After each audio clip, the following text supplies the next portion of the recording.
Hello students, welcome to Raju sir online classes. आज मैं exercise 3.5 लेकर उपस्थित हुआ हूं आप सबके सामने। 3.5 आपको एक दूसरे मेथड से करना है। उस मेथड का नाम है क्रॉस मल्टीप्लीकेशन मेथड। इसके पहले आपने 3 मेथड सीख लिया है, ग्राफिकल, सब्स्टिट्यूशन एंड इलिमिनेशन। तो आज हम क्रॉस मल्टीप्लीकेशन मेथड के बारे में बताने वाला हूं। जैसे हमने इस मेथड का नाम यहां लिखा है क्रॉस मल्टीप्लीकेशन मेथड। यहां पे मैंने दो जो इक्वेशन है उन दोनों इक्वेशन को लिख दिया। मान लीजिए आपका पहला इक्वेशन है a1x b1y plus c1 equal to 0 और दूसरा इक्वेशन है a2x plus b2y plus c2 equal to 0। आपका इक्वेशन इसी फॉर्मेट में होना चाहिए, यानी इक्वल टू 0 होना चाहिए। कई बार यदि आपके क्वेश्चन में जैसे मान लो लिखा है x plus Y is equal to 5, तो आपको सबसे पहले 5 को लेफ्ट में ट्रांसफर करके x plus Y minus 5 equal to 0 करना है। तो आपको इस इक्वेशन इसी फॉर्मेट में होना चाहिए। अब आपको क्या करना है कि ये जो कोफिशिएंट b1 और b2 है वो पहले लिखा गया है, यहाँ b1, फिर हमने यहाँ लिखा है b2, थोड़ा सा स्पेस दिया है, फिर लिखा है c1 c2, फिर स्पेस दिया है a1 a2 और फिर थोड़ा स्पेस देकर के मैंने लिखा है b1 b2, यानी b से स्टार्ट करके b पे ही खत्म करना है। b1 b2 c1 c2 a1 a2 b1 b2। अब यहां पे मैं क्रॉस का साइन बनाया हूं, ध्यान से देखिए क्रॉस का साइन कैसे बना हुआ है।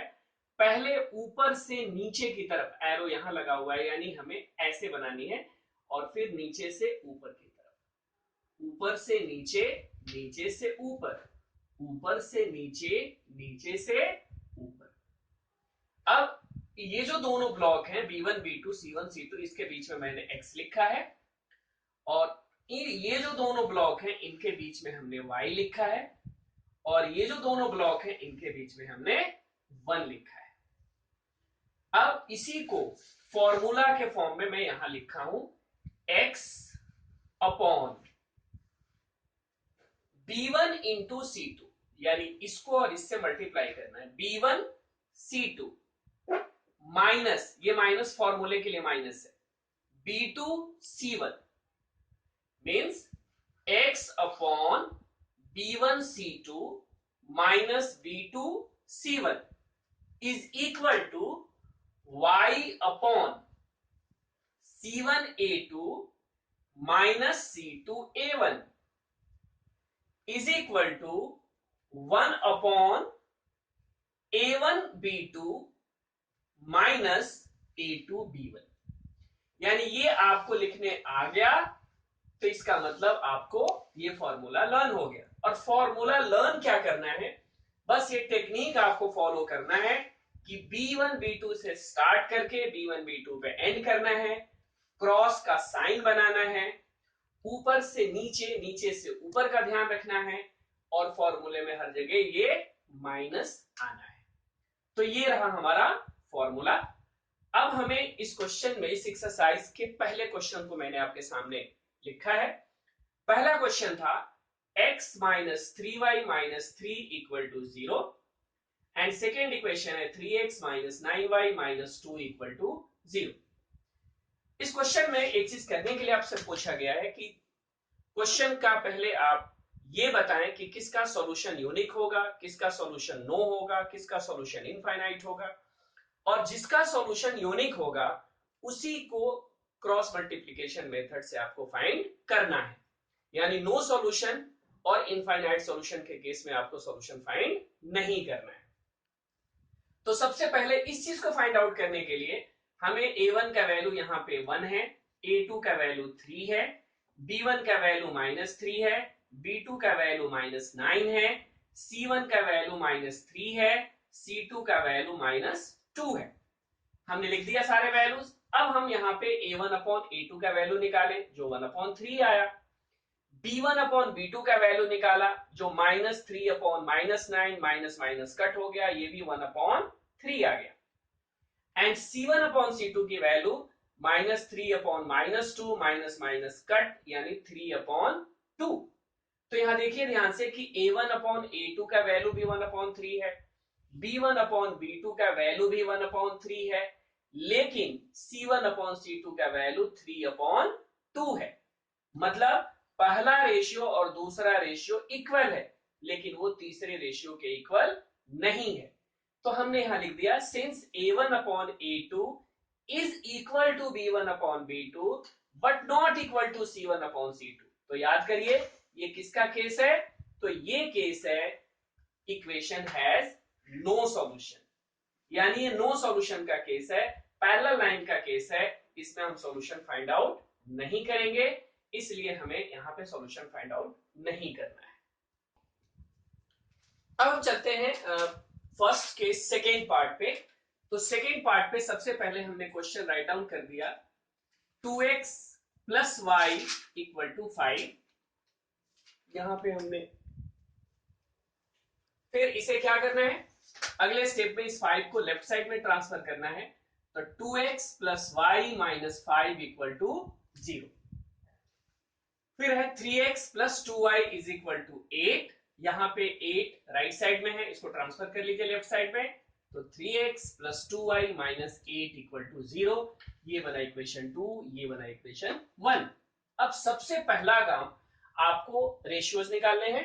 तो सबसे पहले हमने a1 अपॉन a2 की वैल्यू निकाली जो 2 अपॉन 3 आया, b1 अपॉन b2 का वैल्यू निकाला जो 1 अपॉन 2 आ गया। अब ये दोनों वैल्यू इक्वल नहीं है, तो यहां लिख दिया हमने कि since a1 upon a2 is not equal to b1 upon b2 therefore equation has unique solution, यानी इसका सॉल्यूशन यूनिक होगा। अब जब सॉल्यूशन यूनिक होगा तो इस सॉल्यूशन को हमें क्रॉस मल्टीप्लिकेशन मेथड से फाइंड आउट करने भी आना चाहिए।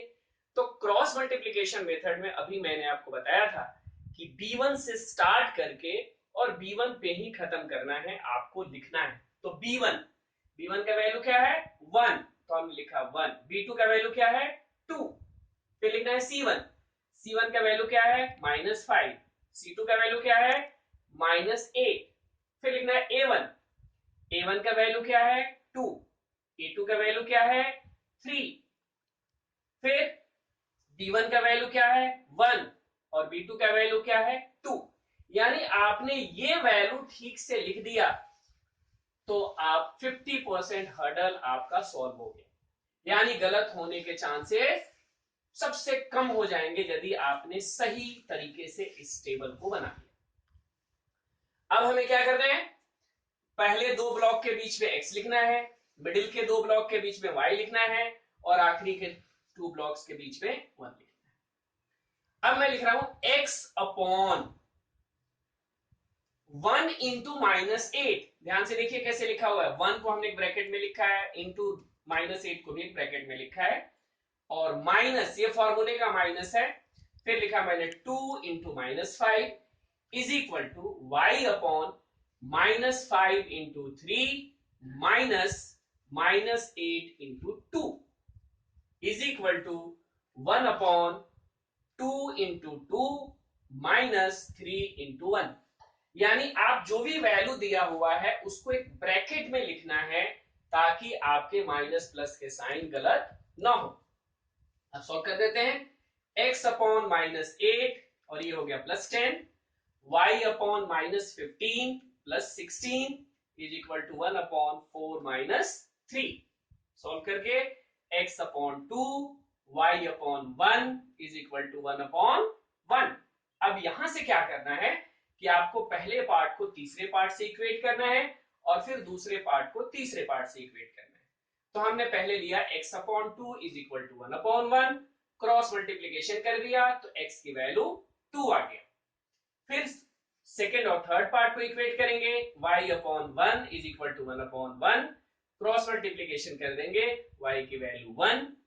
इस तरह से x की वैल्यू 2, y की वैल्यू 1 हमारा आंसर हुआ। उम्मीद क्वेश्चन नंबर फर्स्ट का थर्ड और फोर्थ पार्ट आप खुद करेंगे, हमने बता दिया है दो फर्स्ट और सेकंड की कैसे करना है। अब मैं क्वेश्चन नंबर 2 पे चलता हूं। क्वेश्चन नंबर 2 में हमें इक्वेशंस दिए हुए हैं, दो equations 2x plus 3y equal to 7 को हमने लेफ्ट ट्रांसफर कर ली, 2x plus 3y minus 7 equal to 0, और फिर a minus B into X, A plus B into Y is equal to 3a plus B minus 2। यहां भी equal to के बाद जो टर्म गिवन है उसको मैंने लेफ्ट ट्रांसफर कर लिया। लेफ्ट ट्रांसफर करने के लिए एक मैंने टेक्निक यूज किया है कि पूरे को एक टर्म माना, यानी हमने यहाँ ब्रैकेट लगा दिया। तो जब ब्रैकेट लगा देंगे तो ये एक तरह से ये पॉजिटिव है, इस साइड आएगा तो यहाँ पर सिर्फ माइनस की साइन आपको लगा देना है, यानी हर इंडिविजुअल टर्म में साइन चेंज करने की जरूरत नहीं पड़ेगी और आपको सॉल्व करना इजी हो जाएगा। अब क्वेश्चन में दिया हुआ है कि इस इक्वेशन के फाइनाइट सॉल्यूशंस हैं, इनफाइनाइट सॉल्यूशंस हैं। तो मैंने अपनी प्रीवियस वीडियो में बताया है कि इनफाइनाइट सॉल्यूशंस के क्या कंडीशंस होते हैं, क्या केस होता है। तो since equation has infinite solutions, therefore a1 upon a2 is equal to b1 upon b2 is equal to c1 upon c2। अब हमने यहां से a1 की वैल्यू रख दी 2 और a2 का वैल्यू हुआ a माइनस b, क्योंकि x का जो कोएफिशिएंट होता है वो हमारा होता है a2, लिख दिया। सिमिलरली b1 की वैल्यू है 3 और b2 का वैल्यू है a प्लस b, c1 का वैल्यू है माइनस 7 एंड c2 का वैल्यू है minus 3a plus b minus 2। यहां से माइनस माइनस हमने कट कर दिया। अब इसे हमें सॉल्व कर देना है, सिंप्लीफाई करना है। तो हमने सबसे पहले फर्स्ट और सेकंड रेशियो को इक्वेट किया है। तो हमने लिख दिया 2 upon A minus B is equal to 3 upon A plus B, cross multiplication किया तो 3a minus 3b is equal to 2a plus 2b। इसको सिंप्लीफाई किया तो a is equal to 5b आ गया। अब हम सेकेंड रेशियो को थर्ड रेशियो से इक्वेट किया है और यहां पे आ गया, क्रॉस मल्टीप्लीकेशन करेंगे तो 9a प्लस 3b माइनस 6। यहां पे बच्चे थोड़ी गलती करते हैं कि 3 का मल्टीप्लीकेशन इस 3a में तो कर देते हैं और आगे नहीं करते हैं, तो इस 3 का मल्टीप्लीकेशन हर टर्म से होगा। तो 9a plus 3b minus 6 is equal to 7a plus 7b। अब हमने सारे टर्म्स को इधर शिफ्ट किए, 9a minus 7a plus 3b minus 7b, और इस 6 को राइट साइड में लेकर इक्वल टू 6। तो 2a minus 4b is equal to 6, ये बन गया इक्वेशन नंबर 2। और अब हमारे पास दो इक्वेशन आ गया, इक्वेशन 1 एंड इक्वेशन 2, जो सब्स्टिट्यूशन मेथड से हम इसे सॉल्व कर सकते हैं। अब हम इक्वेशन 1 को पुट कर देंगे 2 में। तो हमारा सेकेंड इक्वेशन था 2a माइनस 4b, तो इन प्लेस ऑफ a हमने लिखा है 5b। तो हो गया 10b minus 4b is equal to 6। 10b में 4b माइनस करते हैं तो 6b, 6b is equal to 6। b का वैल्यू 6 अपॉन 6 यानी 1 आ गया। अब ये वैल्यू हम इक्वेशन 1 में पुट कर देंगे, तो b इक्वल टू 1 हम इक्वेशन 1 में पुट करेंगे तो a is equal to 5 into 1 5 आ जाएगा। तो इस तरह से a 5 आ गया, b 1 आ गया। पहला पार्ट हमारा सॉल्व हो गया। अब हम सेकेंड क्वेश्चन के सेकेंड पार्ट पे चलते हैं। यहां पे हमें दो इक्वेशन दिया हुआ है, 3x plus Y equal to 1, जिसको हमने लिखा 3x plus Y minus 1 equal to 0, और second equation 2k minus 1x plus k minus 1y is equal to 2k plus 1। Again हमने 2k प्लस 1 को एक ब्रैकेट में डाल दिया और उसे लेफ्ट ट्रांसफर कर दिया तो माइनस साइन में कन्वर्ट हो। अब यहां पे इस क्वेश्चन में लिखा हुआ है कि इक्वेशन हैज नो सॉल्यूशन। तो नो सॉल्यूशन का जो केस है वो अलग है।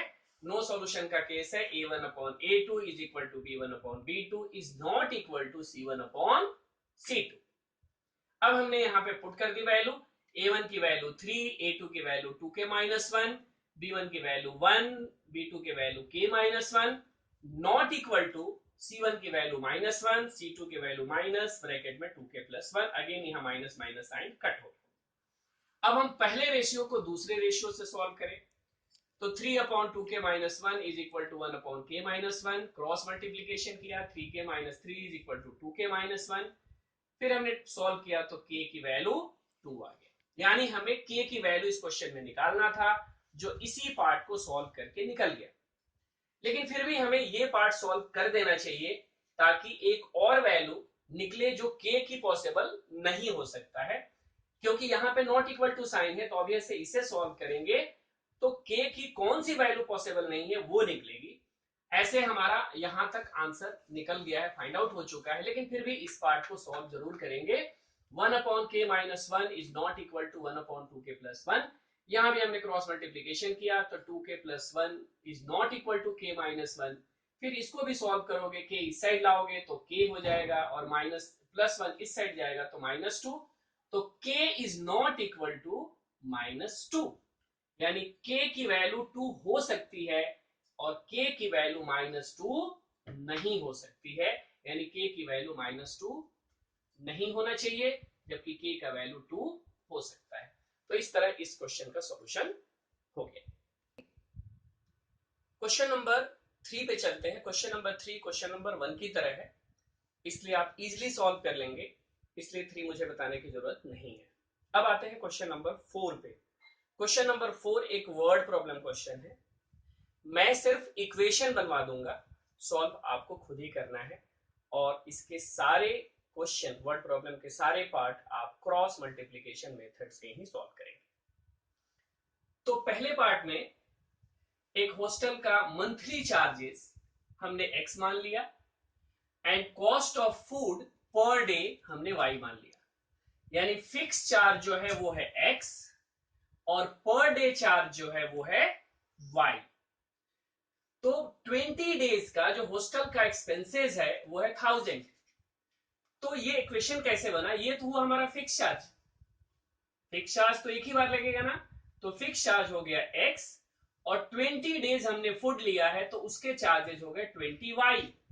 तो x + 20y is equal to 1000, ये बना इक्वेशन 1। और दूसरा कंडीशन है कि 26 डेज का फूड का जो चार्जेस है और हॉस्टल चार्जेस इंक्लूड कर दिया जाए तो 1180 हो जाता है। तो इसीलिए दूसरा इक्वेशन बना x + 26y is equal to 1180, ये बन गया इक्वेशन 2। अब इस इक्वेशन को आपको क्रॉस मल्टीप्लीकेशन मेथड से सॉल्व करना है। सेकेंड पार्ट पे चलें तो वहां पे एक फ्रैक्शन का क्वेश्चन है। तो जब भी फ्रैक्शन का क्वेश्चन आए आप न्यूमरेटर और डिनोमिनेटर एज्यूम करेंगे। तो हमने यहां लेट किया न्यूमरेटर x है और डिनोमिनेटर हमारा y है। न्यूमरेटर x डिनोमिनेटर y, तो फ्रैक्शन हो गया x/y। अब क्वेश्चन में कह रहा है कि न्यूमरेटर में यदि 1 रिड्यूस कर दिया जाए यानी सब्ट्रैक्ट कर दे 1 तो फ्रैक्शन 1/3 हो जाता है। तो यहां पे सिर्फ न्यूमरेटर में हमने -1 किया है, डिनोमिनेटर को एज इट इज छोड़ा है, क्योंकि डिनोमिनेटर में कोई चेंजेस करने के लिए नहीं कह रहा है, सिर्फ ये कह रहा है कि this it becomes 1/3 if 1 is subtracted from numerator. In the same way it becomes 1/4 if 8 is added to denominator. यहां पे डिनोमिनेटर में ऐड करना है, तो हमने न्यूमरेटर को एज इट इज छोड़ा है और यहां पे हो गया y + 8 is equal to 1/4। Cross multiplication करके पहले इसे सिंप्लीफाइड फॉर्म में लाएंगे और उसके बाद इसे क्रॉस मल्टीप्लीकेशन मेथड से सॉल्व कर देंगे। अब चलते हैं थर्ड पार्ट पे। Let number of right answer be x and number of wrong answer be y। दो तरह के क्वेश्चन है, कुछ क्वेश्चन राइट है, कुछ क्वेश्चन रॉन्ग है। तो हमने number of right answer x ले लिया, number of wrong answer y ले लिया। अब क्वेश्चन में दिया हुआ है कि हर राइट आंसर के लिए 3 मार्क्स मिल रहे हैं और हर रॉन्ग आंसर के लिए 1 मार्क्स रिड्यूस हो रहे हैं। गलती यहां पे बच्चे करते हैं, रिड्यूस का मतलब यहां पे माइनस साइन होना चाहिए, प्लस नहीं। तो 3x - 1y is equal to 40, equation 1। और दूसरी इक्वेशन हो गई 4x - 2y is equal to 50, ये हो गया इक्वेशन 2। अब इसे फिर क्रॉस मल्टीप्लीकेशन मेथड से सॉल्व करेंगे। नेक्स्ट आता है फोर्थ पार्ट, ये इस एक्सरसाइज का सबसे इंपॉर्टेंट क्वेश्चन है। इस क्वेश्चन में दिया हुआ है कि दो प्लेस है ए और बी जो 100 किलोमीटर दूर हैं। दोनों पॉइंट से एक ही टाइम पे दो कार अलग अलग स्पीड से सेम डायरेक्शन में चल रही हैं और वो दोनों कार सी पॉइंट पर जाकर के 5 घंटे बाद मिल जाती है। तो ध्यान से देखिए इसमें हम क्या ले रहे हैं। Let a speed of car starting from point A be x km/h and speed of car starting from B at y km/h। अब हमें डिस्टेंस का फॉर्मूला पता है कि डिस्टेंस इज इक्वल टू होता है स्पीड इनटू टाइम। क्वेश्चन में दिया हुआ है कि कार A 5 घंटे में C पे चली जाती है, उसी तरह कार B भी 5 घंटे में C पे चलता है, यानी दोनों कार जब सेम डायरेक्शन में चलती है, यानी ए से सी के तरफ, बी से सी के तरफ, तो दोनों कार 5 घंटे बाद एक पर्टिकुलर पॉइंट सी है जहां पे ये दोनों मिल जाते हैं। तो हमने सबसे पहले निकाला distance covered by car A, जो आएगा x इंटू 5 यानी 5x, and in the same way distance covered by car B, तो वो आ जाएगा y into 5 is equal to 5y। अब आप इस ग्राफ से समझेंगे कि AC में से BC माइनस कर दिया जाए तो क्या बचेगा। AC में से BC माइनस कर दे तो बट नेचुरल है AB बचेगा, तो AC minus BC is equal to AB। अब AC की वैल्यू हमारा 5x है, BC का वैल्यू हमारा 5y है, और AB हमारा 100 किलोमीटर है, तो इसीलिए हमारा पहला इक्वेशन बना 5x minus 5y is equal to 100। ये इक्वेशन 1। अब दूसरे कंडीशन में लिखा हुआ है कि दोनों कार अपोजिट डायरेक्शन में चले। मान लीजिए कि ये कार इधर चल रही है और ये कार इधर चल रही है, और ये पॉइंट है डी, तो 1 घंटे बाद दोनों कार डी पॉइंट पे मिल जाती है। अब यहां पे फिर से हमें डिस्टेंस निकालिए, distance covered by car A, तो 1 इंटू एक्स यानी 1x हो जाएगा, और distance covered by car B 1 into Y 1y हो जाएगा। इस बार देखिए ध्यान से कि AD में BD को ऐड किया जाए, AD प्लस BD, तो क्या आएगा, AB के इक्वल आएगा। इसीलिए हमने AD यानी 1x, BD यानी 1y दोनों ऐड किया, तो आ गया हमारा 100। तो इस तरह से पहला equation 5x minus 5y equal to 100, second equation 1x plus 1y equal to 100। अब इसे क्रॉस मल्टीप्लीकेशन मेथड से आप